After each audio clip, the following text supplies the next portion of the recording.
Yitwa Itahiwacu Brice, amazina yiswe n'ababyeyi.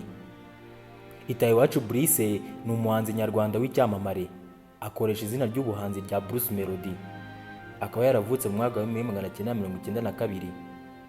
Avukira i Kanombe mu karere ka Kicukiro. Papa wa Bruce Melody yitwa Gervais Ntibahangana, naho mama we akitwa Verena Muteteri. Bruce Melody cyangwa se Itahiwacu Brice ni umwana wa kabiri mu muryango w'abana bane. Amashuri abanza yatangiye ku kigo cyitwa Camp Kanombe i Kanombe. Amashuri yisumbuye yatangiriye i Kanombe ahitwa Efotec, maze aza kuyarangiriza ahitwa Islamic i Rwamagana. Ese ubundi Bruce Melody yinjiye mu muziki ate? Bruce Melody yakuriye mu kuririmba mu rusengero rwa Kanombe, urusengero rw'abarokore, aho yaririmbaga muri korali. Avuga ko yahimbaga indirimbo ariko bakaziha abandi bakaba aribo bazitera. Ntabwo bamuhaga umwanya wo kwigaragaza ngo atere izo ndirimbo yabaga yahimbye. Ibyo byaramubabaje cyane bituma bivamo. Nyuma aza kujya muri studio mu mwaka wa 2006 kuri producer witwaga Jackson Dadoy, ariko iyo ndirimbo ntabwo yigeze irangira. Uwo producer ntabwo yarangije indirimbo, ndetse na murumuna we Nason yaje kumuha nawe iyo ndirimbo iramunanira. Ibyo byatumye Bruce Melody acika intege, asa nk'uretse umuziki. Yaje gusubira muri studio mu mwaka wa 2010 akora indirimbo yitwa Inkovu, ariko kubera amasomo ntabwo yabonye umwanya wo kuyamamaza cyane ngo imenyekane. Yaje gusubira muri studio mu mwaka wa 2011 akora indirimbo yitwa Ngiye Kubivuga. Nyuma aza gukora Tubivemo, ahikorewe na producer Fazzo.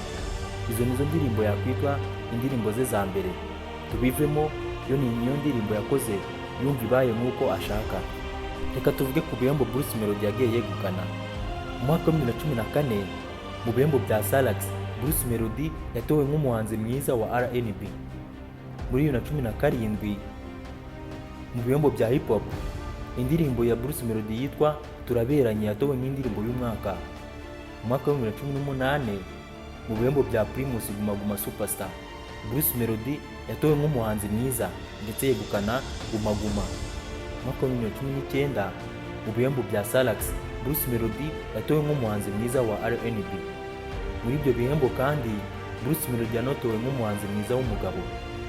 Mu mwaka wa 2019 kandi mu bihembo bya Kiss Summer, Bruce Melody yatowe nk'umuhanzi mwiza. Muri uwo mwaka kandi mu bihembo bya hip hop, Bruce Melody indirimbo ye yitwa Bloka yatowe nk'indirimbo yari ifite amashusho meza. Mu mwaka wa 2020 mu bihembo bya Kiss Summer, Bruce Melody indirimbo ye yabaye indirimbo y'umwaka, indirimbo yitwa Saa Moya. Mu mwaka wa 2020 kandi mu bihembo bya Kiss Summer, Bruce Melody yatowe nk'umuhanzi mwiza.